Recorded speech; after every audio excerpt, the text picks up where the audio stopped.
go through what we have discussed since our last live session, which was held around after 4 weeks. We are currently into week 8. Let me first review what we have been discussing. In week 5, we started with force vibration analysis and damping in structures. There were 2 lectures on damping, and we had started force vibration analysis in week 4, and we have discussed various methods. For example, we have looked at the Green's function method and also modal expansion method of solution. Then we discussed damping of structures, and we looked at conditions under which the damped oscillation or damped system can be completely decoupled. Then in week 6, we were discussing beam models. We have discussed various kinds of beam models, Euler-Bernoulli, Rayleigh, Timoshenko, etc. And we have looked at some of the features of these beam models. In week 7, we started with modal analysis of beams and application of modal solution. And then in week 7, we also looked at approximate methods.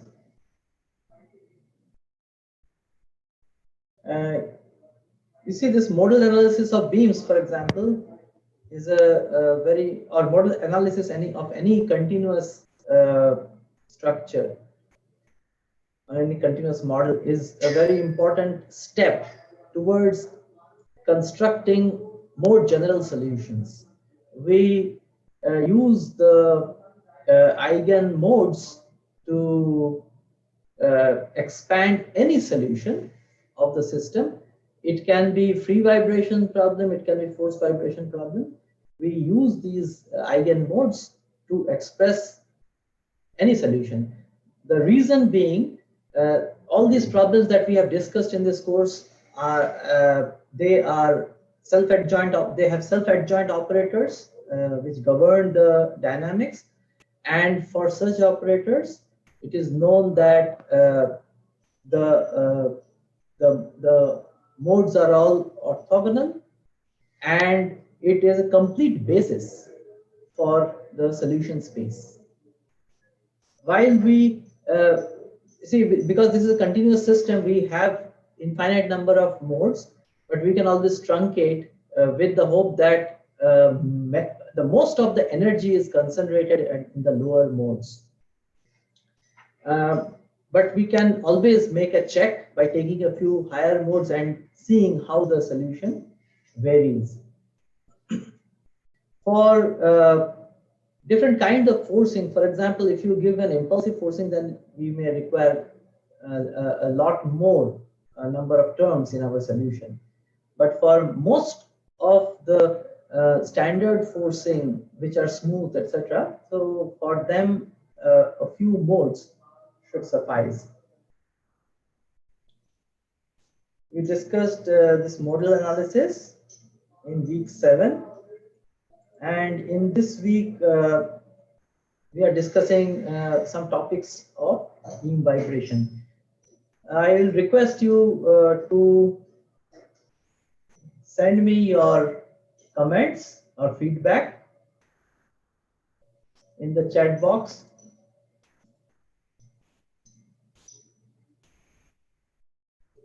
Or in the Google spreadsheet which was shared with you. For live interaction, we had shared a spreadsheet for getting your responses, for getting your comments or queries. Either you fill that, or you can write directly on the YouTube chat box.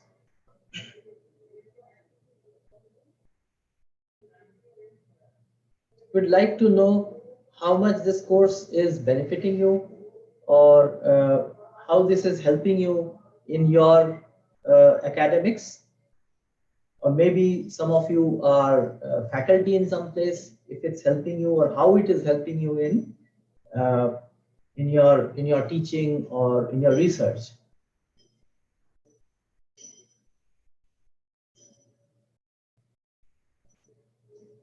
So please write in the chat box your comments.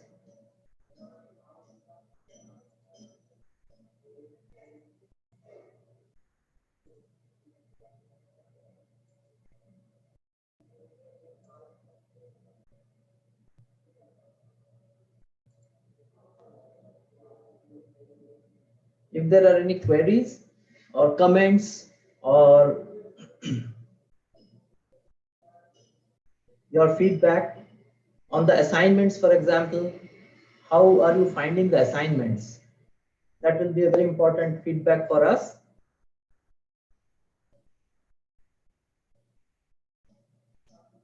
Of course, the forum is always there for you to write whenever you need help. Please also write in the forum. We will try to get back to you.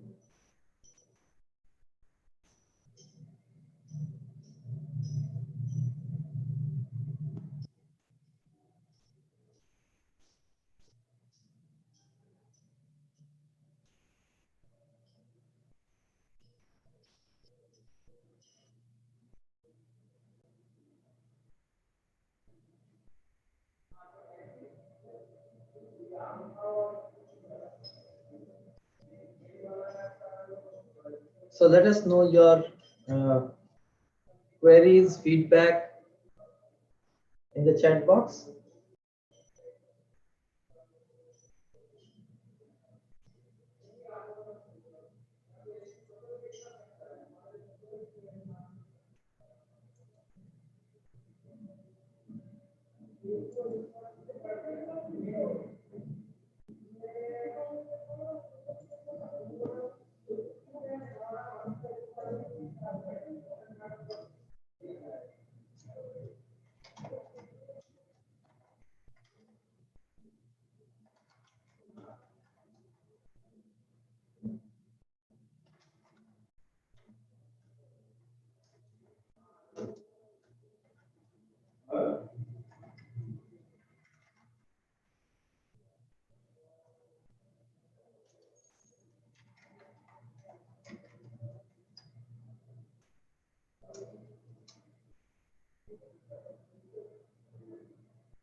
So I think few more participants have joined. Please let me know your feedback, your comments, your queries, maybe your difficulties. We'd like to know about the assignments. I hope you are solving the assignments and submitting them in time. This is a very important part of this whole course.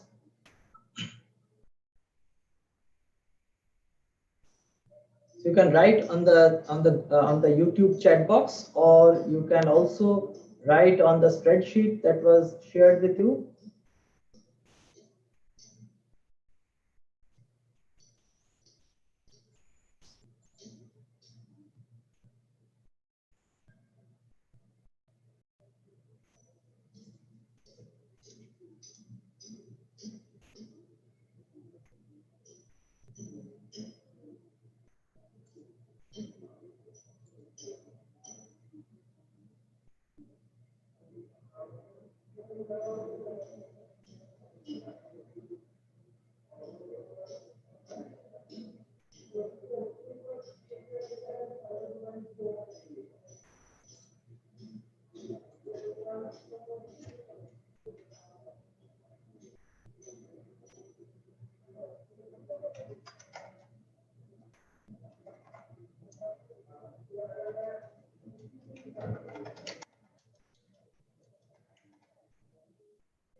Okay,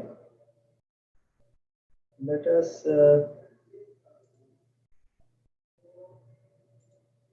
look at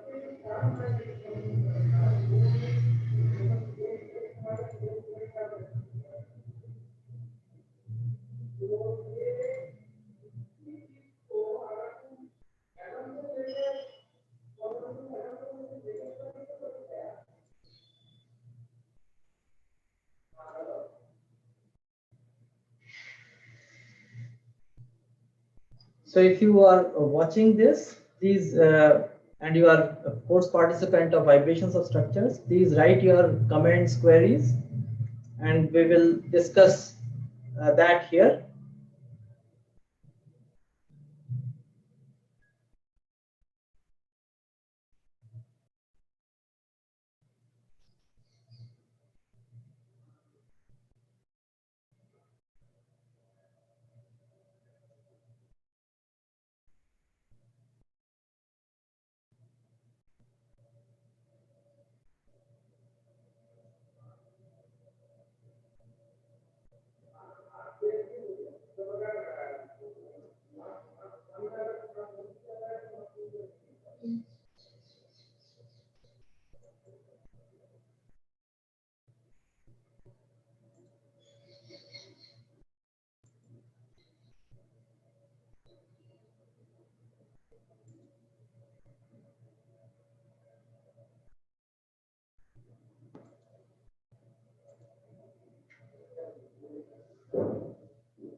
You can also use the Google spreadsheet which was shared with you for writing your comments, your questions.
Okay, I think we'll look at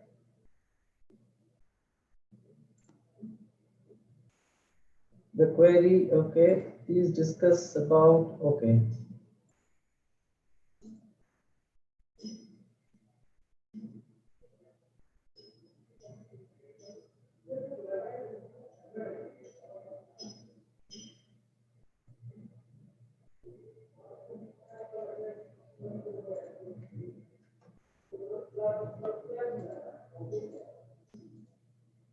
Okay, Shobham Dash, you have asked a question.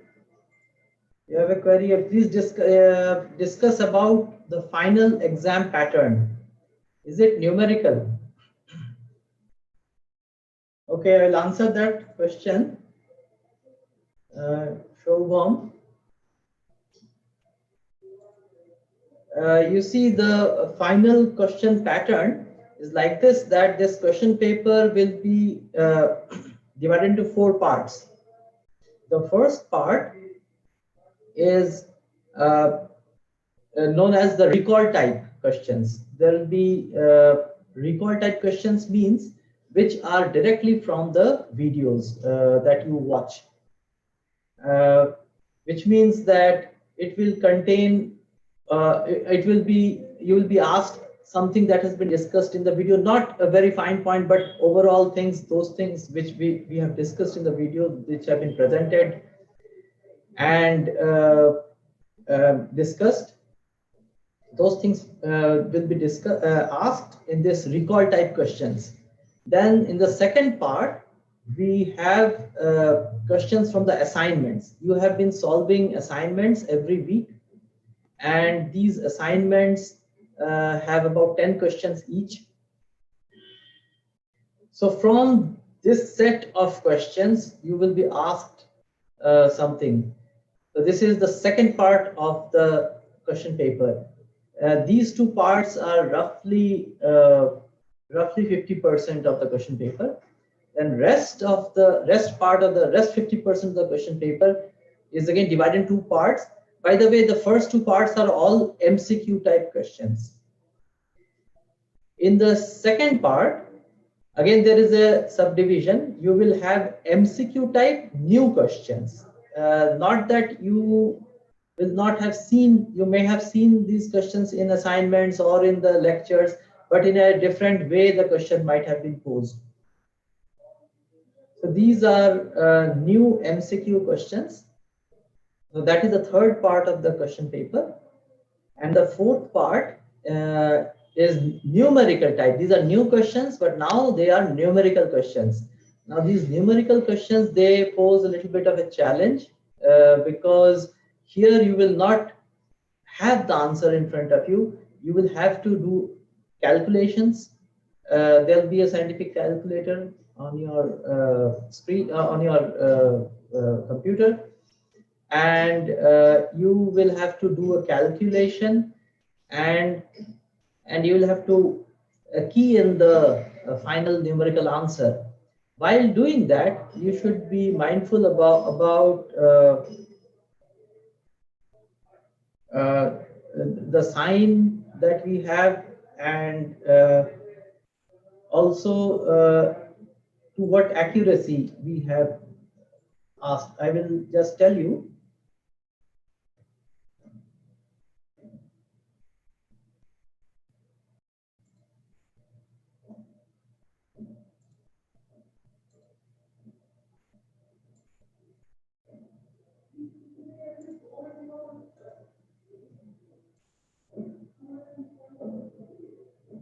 Okay, we have MCQ type questions throughout. In the last 2 parts, this is the new part that we have. So as I mentioned, that broadly there are 4 parts. The first 2 parts are recall type and assignments, questions from assignments, and the second part you have these new MCQ questions. You will not have, this time we are not having numerics. Okay, you will have MCQ type new questions, but these questions are formulated based on whatever we have discussed in the course and the assignments, etc. So I hope I have been able to give you some idea of the question paper. There will be numerical calculations though, and these numerical calculations will have to be done correctly. Otherwise, you will not find them in the options. So there are some couple of numerical answer type questions as well, but everything is in the MCQ format.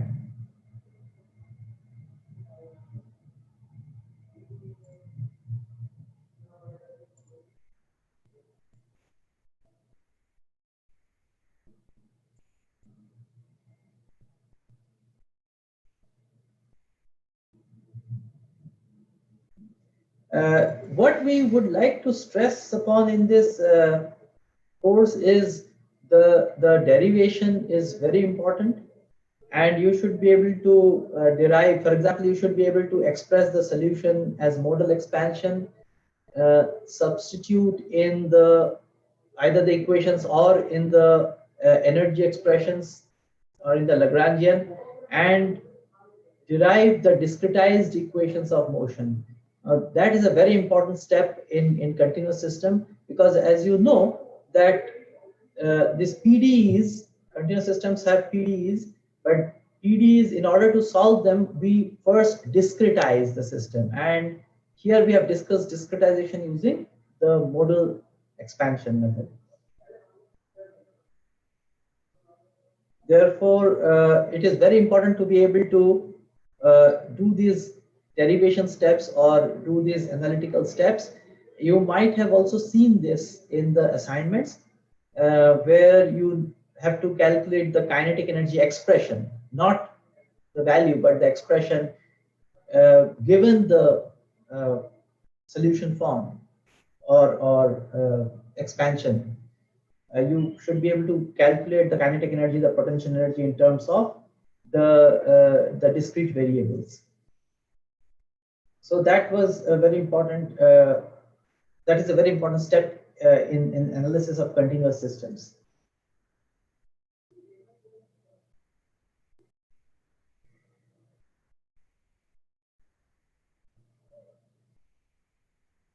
So I hope I have been able to answer Shobham Das.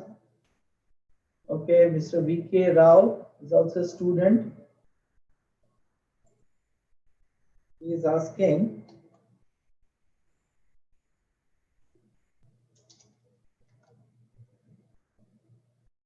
final exam is online proctored exam or not?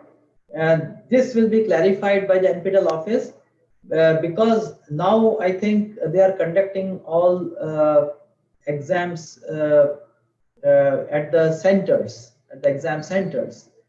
Therefore, you'll have to go to the exam center and take the exam. So I hope I have been able to answer. Let me just once again tell you, those who might have joined late, about the question paper, final question paper.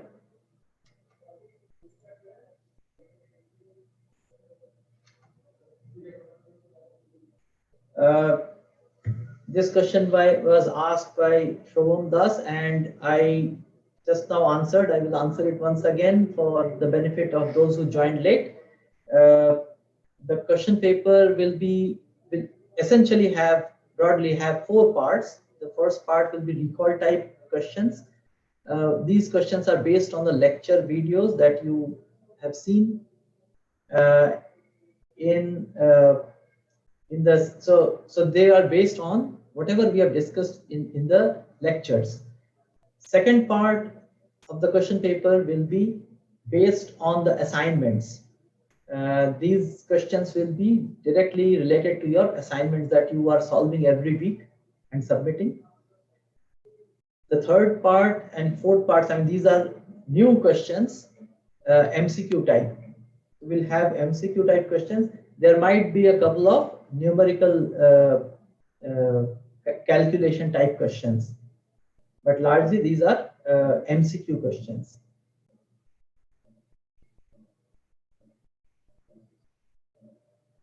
And to answer Mr. V.K. Rao, the final exam is not. I mean, this will be clarified by NPTEL office at some point of time. They are conducting exams at the exam centers, and therefore you'll have to go to these exam centers and take the exam. Mr. Prashanjit Sinha, who is a postgraduate student, has asked if possible, please discuss about research area on this course. Since you are in postgraduate course, I'm sure you have interest. I mean, you are into research or you are interested in research. You will be possibly going for PhD, etc.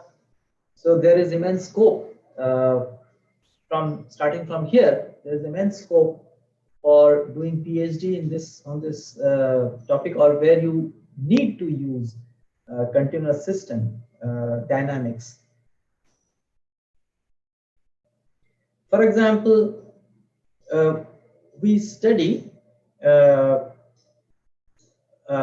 interaction of a continuous system with a discrete system. Let us take the example of this overhead cable, overhead high tension line for railways, and the pantograph mechanism which draws the power from the overhead line. This presses against the overhead line. Now the overhead line is a very high tension cable, but because of very high tension, this we have discussed in the course, because of very high tension, it almost behaves like a string, except for the region near the supports, where it might have some effect of the bending moment. But otherwise, it behaves like a string. And when this pantograph contacts this cable and moves, then you have a traveling force or a traveling system which is in contact with the tension cable. Now, how is the dynamics of this coupled system? Because the pantograph, remember, is almost a discrete system which is interacting with a continuous system. How is this interaction dynamics either simulated or understood or studied, and how we can study the stability? It's very important to study the stability of contact in such situations, because the pantograph, while traveling at very high speed, and we are going to higher speeds in railways, and when the pantograph or the locomotive travels at a very high speed, then there is an issue of stability, loss of contact, and due to this instability, you might damage the pantograph or damage the support points of the cable. Therefore, it is very important to study and understand this dynamics, this coupled dynamics, and remember that this is unilateral contact. It's not bilateral contact. You can push against the cable. You cannot pull. Therefore, the issue of stability is very important in such systems. So this is a topic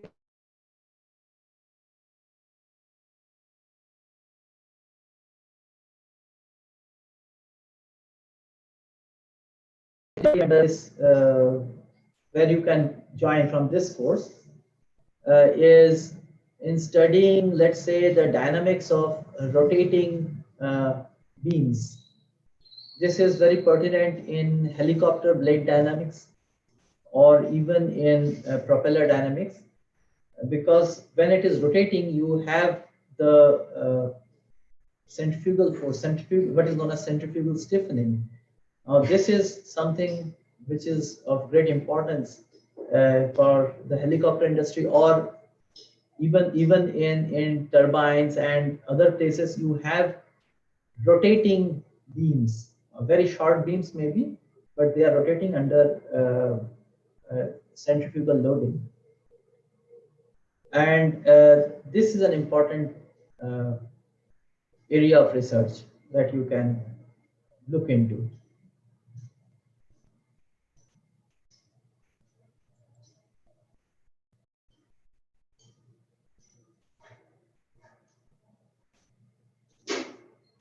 Okay, I hope, Prashanjit, I have been able to answer, at least give some answer to your query.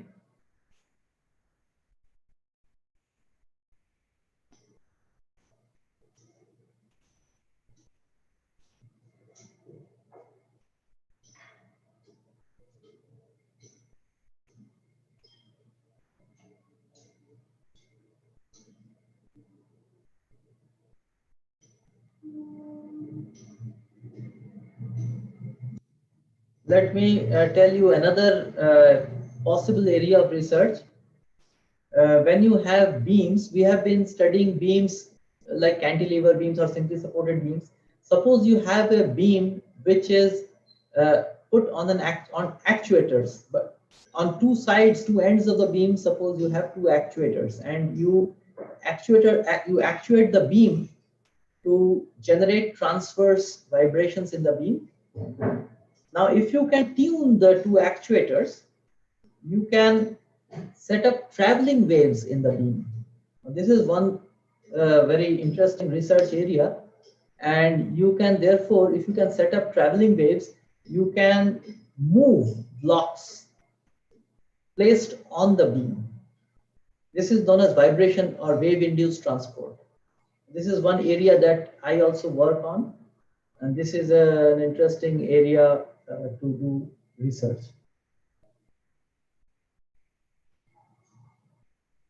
So if you have more queries, if you have some comments or feedback on the assignments, I'll be very happy to have them. Please let me know the uh, level of assignments that you are working on, whether you find it very difficult or easy or moderate. Please let me know, because that will help us in tuning our assignments.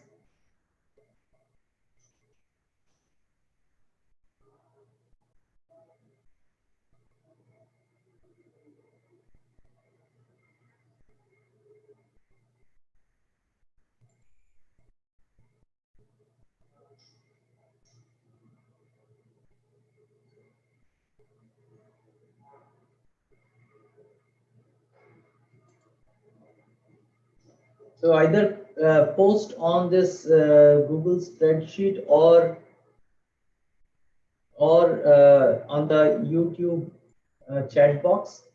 Please let me know about the assignments that you are solving.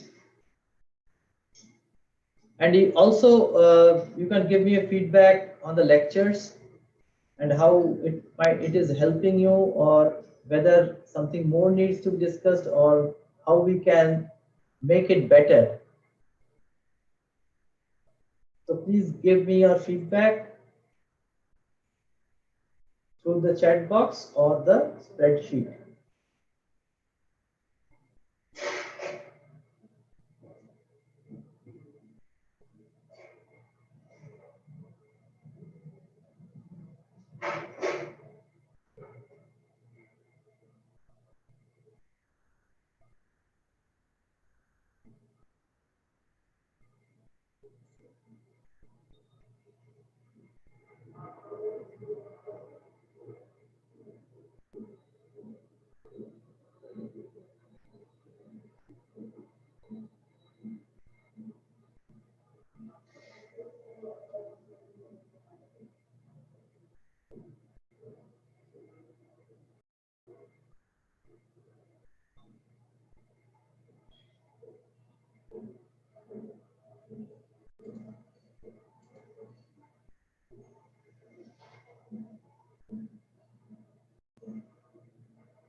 Hello, sir. If you have no question, then you can close the session. Okay, I think we we have taken a few questions, and if there are no further questions, maybe then we'll close this session. I would like to thank our NPTEL office staff and thank you for joining in this live session.